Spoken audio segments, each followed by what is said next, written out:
Hello, everybody. Welcome to Write Something Weird. I'm Sophie Stern, a paranormal romance author in Kansas City, and I'm here today with my wonderful guest, John Horner Jacobs. Hi, John. Hello, Sophie. Thank you for having me. Thank you so much for being on the show. Very excited to get to talk with you, and fingers crossed that your cat makes an appearance at some point. He may. Okay. Okay. Mine's currently locked outside of the room, scratching at the door, so Let him in good in. company. Or her. I should. But before I do that, you and I met at an event called Tremendicon. And Tremendicon's a pretty fun convention where people can come learn about writing, they can buy stuff, they can just be around creative people, which is really cool. But can you talk a little bit about what conventions and conferences are and who should attend them? Well, so conventions like Tremendicon are great for they're more of a fan convention. So Hmm. there's stuff for folks to do who are fans of anime, gaming, science fiction, fantasy, costuming, all those things. Uh, and one of the interesting things about Tremendicon was it's created and run by Dave Stanfield, and he was the guy who created and ran the very first convention I attended Oh, as wow. a guest in 2011. Um, and that was called Vision Con, and it was Okay. also in Springfield. And I had so much fun at that convention, and I kept going back, and I made like this sort of group of friends just through the that convention.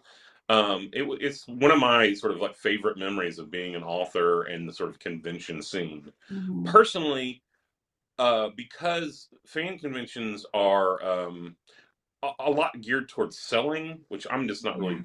I'm not. Like a lot of people sit at their booths and are like slapping the hood, going, what's it gonna take to get you into this book, like or Yeah. whatever. I'm not really comfortable doing that. I tend to enjoy writer conventions, which are is Yeah. usually just shop talk. It's Mhm. and networking, and that's kind of more for me. That's really sort of my fun type of Yeah. convention. That's cool. Yeah, I love the shop talk with other Yeah, writers because they feel like you can just like go and go and go and they can keep up and you're not explaining things and it's yeah, fun. yeah. So speaking of fun, you have a new book coming out, The Night That Finds Us All. That's right. Technically, it came out last October, and Oh my goodness. no, Okay. no worries. And I I did got my a years mixed up. yeah, no, it's fine.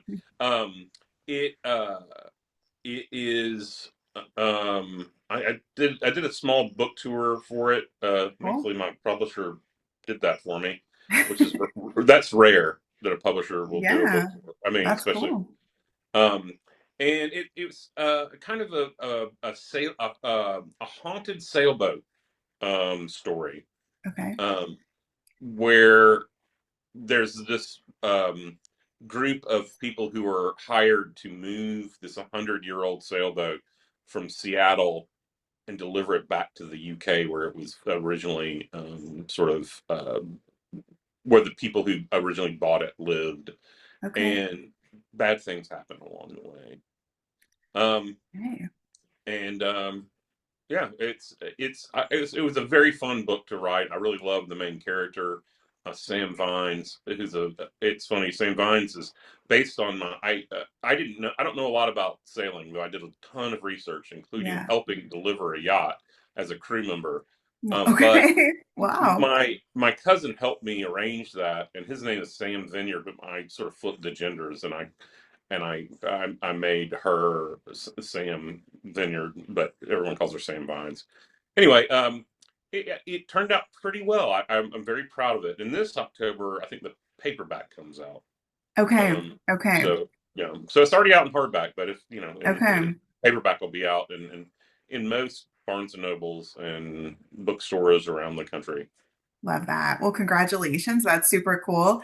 And Thank I you. love hearing like the backstory about how you like got some hands-on research. Yeah, it was intense, like camping. Um, there, when I started writing it and I read about 10,000 words, and then I realized very quickly that I can pretty much fake most knowledge. Like I can like have a doctor who can, and I Mm, can fake that, and I can. There's just tons of stuff I can fake, but sailing is one of those things that is so specific, and the terminology is so quirky and yeah. unique to it alone. I came to the realization very quickly that I had to get some hands-on experience. So I contacted this organization who who puts people um, who want to do this in like as crew members Mhm. delivering yachts, and a lot of people do it. And it's usually wealthy white men who do it because it helps them like lower the more nautical offshore nautical miles they get. It helps them lower their insurance rates, and it helps them get a Oh, captaincy license and what all that stuff. I wasn't there for any of that, but I also worked harder than all those jabronis. But we sailed a 65-foot Swan from St. Martin to Newport, Rhode Island, which is a nautical journey of like if it's a straight line, it's maybe like 1,700 miles, but at sea you never really go straight. So we sailed about 2,000 nautical miles, which is outrageous. I mean, we were like yeah. it was a really kind of for me a terrifying experience, but Yeah.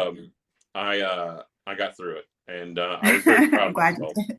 Yeah, Proud of you too, man. yeah. Yeah.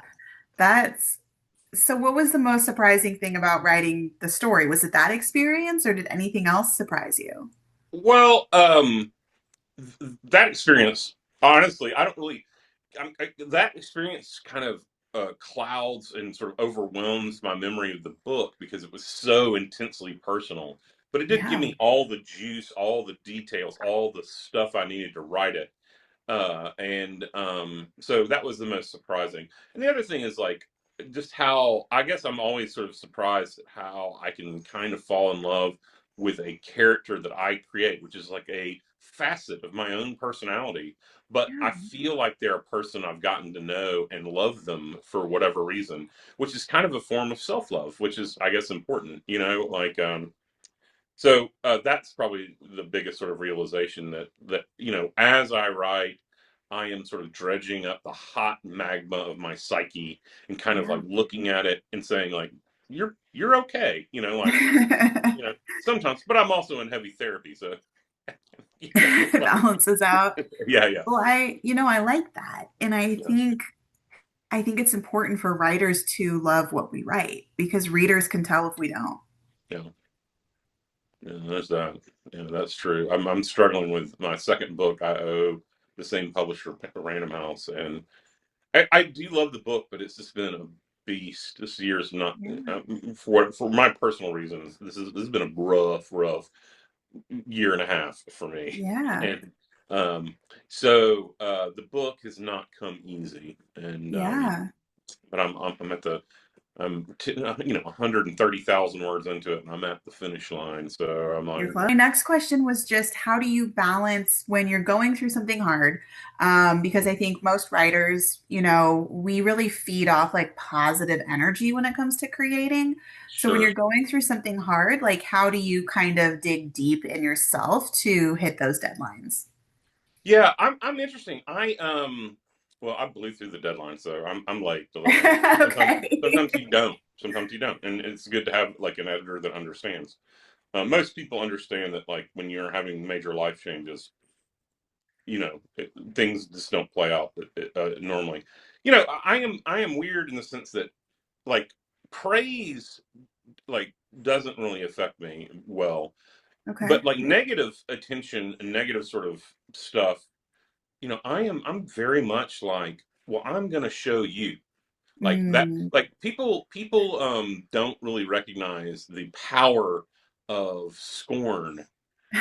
And Yeah. like how that sort of drives some people to be like, no, no, no, no, you can say all that shit, but I am going to show you, and that is one of the things that I deal with, you know, uh, regularly is little man is stepping on buttons. God damn it. Sorry. Excuse my You're French. good. You're Um, good. um, anyway, so that's probably my thing. Like people saying, "Oh, you're so great," and or whatever, or like, "I really love this."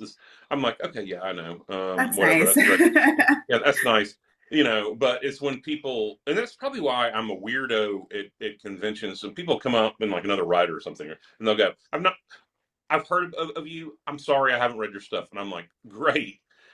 That means we can just talk like normal people. Yeah, Yeah. I don't have to. Hey, guess what? I haven't read you either. Like we can Yeah, we're just on be the normal same human level here. beings. Yeah, Yeah. yeah, Yeah, that's really interesting.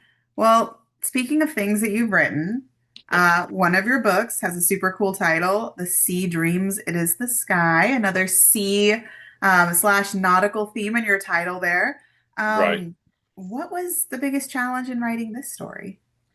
Okay. Well, so that the Sea Dreams of the Sky is a novella that is in. It was a weird book deal with HarperCollins, where I wrote it, and then they first just released it as an ebook, and Okay. then I had to deliver another novella that ended up going a little bit long, and it being a novel, and they were both when it came out in print published under A Lush and Seething Hell. Okay. Okay. So that's the book is A Lush and Seething Hell, and The Sea Dreams of the Sky is just the first story in that, which was Nice. nominated for the Shirley Jackson. Hmm. And what was the question? Like, what was the What was your difficulty? biggest challenge in writing this story? Or Okay, biggest joy? the biggest challenge was the research on that one. I write a lot of historical fiction, Yeah. historical horror. So that was set. Part of it was set in 1974 in a sort of fictitious South American country as it undergoes an American-led coup to wipe out the socialist president and replace them with a more right-wing Pinochet-like dictator. Okay. So, I mean, that's not my country. I don't speak, Spanish. Yeah. But I was very interested and very inspired by Roberto Bolaño, who was a Chilean exile, and so really the weight, like I had to read so much and just do so much sort of networking with Chilean people and Argentinian people that I knew. Though Argentina, I believe, is more of a Portuguese speaking country. Okay. It's a Portuguese speaking country. I don't believe. I mean, I'm pretty sure it is. But so part of it was the writing and the all the facts and history, and then the other part was getting the right sensitivity readers to groom it for all my dummy mistakes that I made.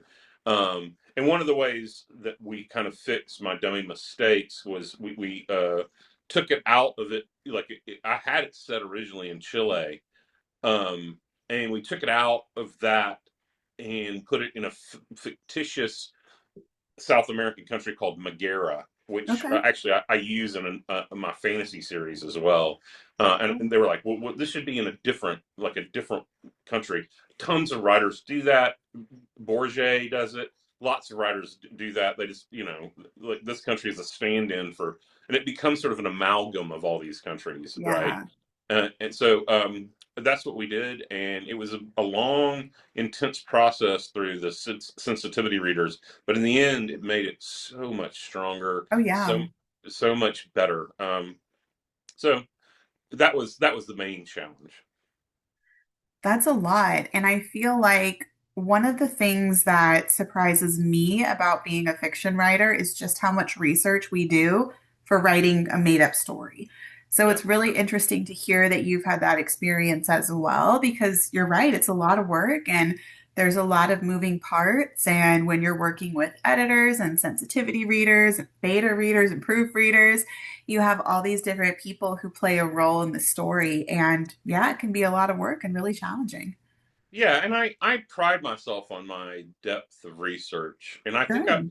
I think I've become sort of known for that in the sense that like this is a guy who comes correct with doing the legwork, doing like learn like Yeah. I sailed a freaking boat 2,000 nautical miles, right? No, I mean like most of my books. for a while I'm an expert on the subject I'm talking Yeah, about. absolutely. And then and then I move on to another subject, and every new fact. Of the age where every new fact that comes in my head pushes out some other one. You know, Okay. like I couldn't write uh, the sailing novel on the night that finds us all right now because I I'd have to go like back on another Exactly. boat. like you know, Yeah, I no, I absolutely. literally got Gotta. I literally got off that boat and really just sat down and just started writing and Yeah. it came out in like 3 months. It was just like boom. Oh, that's wild. Uh, So did you always know that you wanted to write horror, or was this something that came about later in your adulthood? No, I mean, well, it's not. I don't write horror. I don't even consider myself specifically a horror writer. I have a fantasy series. I have a young adult series. I have, other things. I've leaned or pivoted more towards horror because horror is having its moment. But also, Yeah. it is my first love, and it was the first like my first three books were kind of horror, or Hmm. not kind of. They were horror, and Yeah. one of the things I learned by like writing some horror novels and then going to young adult and then going to fantasy was readers sort of don't make that journey with you. A lot of people don't follow Interesting. you. Hmm. My friend Chuck Wendig, who's a great writer and just a wonderful person, and he wrote the introduction for A Lesson Seething Hell. Well, he wrote some Star Wars novels, and he was like, "Yeah, I thought it was like energized my backlist and all the stuff." And he's like, "Yeah, it turns out that Star Wars readers only read Star Wars, and they don't follow the author; they follow the word Star Wars." You know? Interesting. Yeah, It's very similar in romance because I primarily write romance, yeah, and the people who read paranormal are not necessarily the people who read like the cowboy romance or the billionaire romance. right. Yeah, I mean, it's like people like people's favorite food is Asian food, and they're like, well, I don't really want to go to a steakhouse. I want to go to Asian food. You know what I'm saying? Like we have our predilections, and so that's Yeah, that's what we like to sort of indulge in. absolutely. So, what draws you to fantasy? Well, it's kind of like in my writing DNA. My dad read me The Hobbit and The Lord of the Rings as a kid, and you just you can't get away from them. You can't get away from it. Like Yeah, before all these movies, so I'm 55, so like when I was a kid, it was just books, and then there was the Rankin Bass animation, and then there was like this Ralph Bakshi version of The Lord of the Rings, and so but like that was my jam. And the thing about that is fantasy is kind of the genre. All fiction is fantasy. We're yeah, making up stories, and it doesn't matter if it's romance or if it's just literary mainstream fiction. We are making up a fantasy world and telling a story that yeah. we would like to happen. Um, and yeah, so the thing I like about fantasy is just that there's so many there's so many stripes of it. I mean, horror is fantasy, and I would argue that also, um, in Lord of the Rings, there are a lot of horror moments in the Lord of the Rings, and so That's that interesting. Yeah, that sort of scratched my itch because I also was exposed to Dracula at about the same time, and so if you take Lord of the Rings and you take Dracula, those are like in my sort of writing DNA, and but in some ways there's bits like the Barrow Downs and Gollum um and the Dead Marshes and the Nazgul and all of those things are intense horror moments hmm, of great hazard to our characters that we love. And the only thing that makes it sort of fantasy, well, I mean, other than like the world building and all that stuff, is yeah, everyone's wearing like antiquated clothes and carrying swords and stuff, yeah, right? But I mean, like if you took all that out, it could be a horror story. But yeah, so yeah, that's really the reason I fell in love with it, with horror and yeah. fantasy. That's really cool. So, what do you think? What do you think about playing with horror elements in a fantasy? What's the challenge there, or what's the reward with that? Well, I mean, I think the reward is becoming a multimillionaire. I mean, if you look at, Okay. I mean, literally, if you look at Yeah. George R. R. Martin, George R. R. Martin's Game of Thrones is literally a zombie story. It's Hmm. a zombie invasion story, Yeah. right? And then the whole world's like they're different zombies. They're cold zombies. They're coming from the north, and Yeah. they're not knuckle draggers and like mindless zombies, but you know like you can do you know, often in fantasy, it's changing. Like a lot with more diverse people writing fantasy, with more, it's changing sort of the dynamics.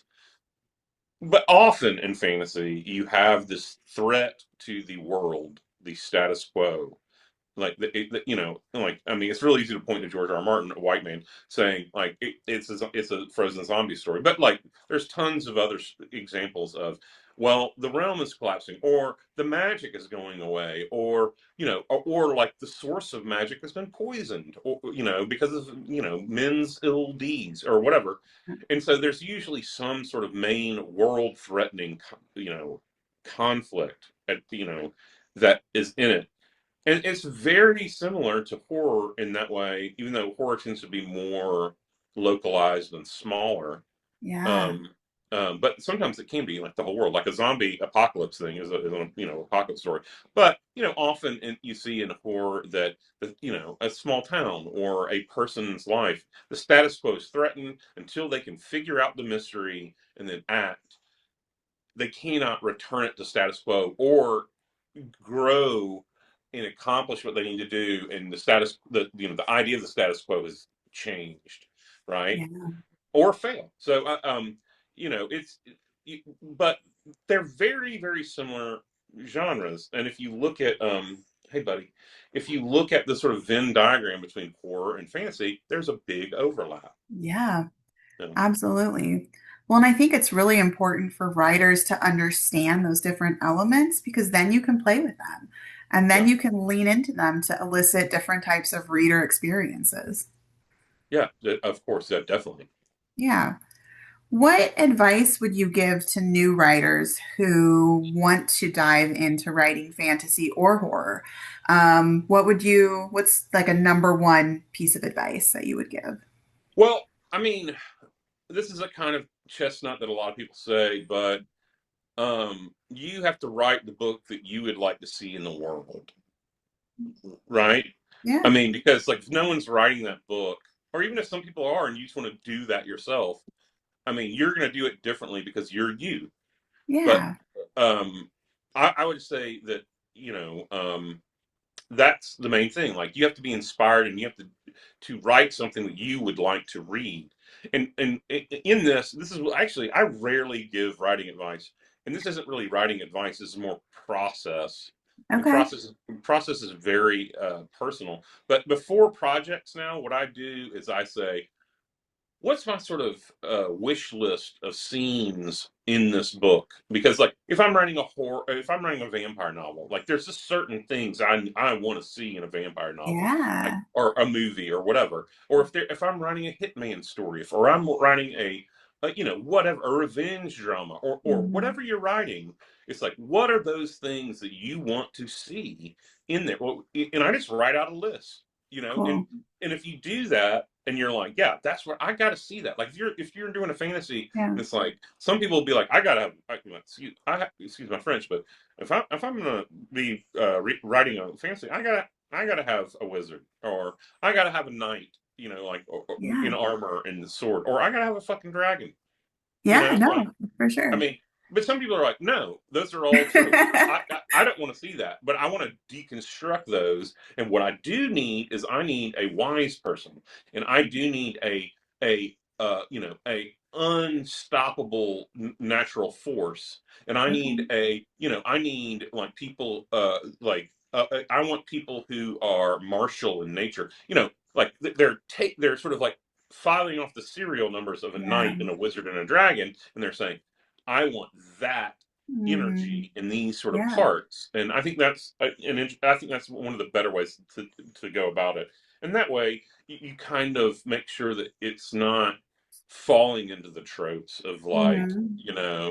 because we've had excuse me, I'm saying a lot because I'm it's a That's okay. vocalized it is a vocalized pause, but we've seen the chosen one, the farm boy who becomes, a great, we've seen that 1,000 times. No one wants that again. Or, there's some people out there who do, but most people want a different take on the world. And so yeah, I mean, I think it's, once you sort of like say, here's my wish list of things that's gonna like occur, then you can start seeing like the threads that go between it. And then if you sort of start deconstructing them a little, you have a lot more sort of oomph, a lot of juice, a lot of like Yeah. building blocks for the foundation that are really great.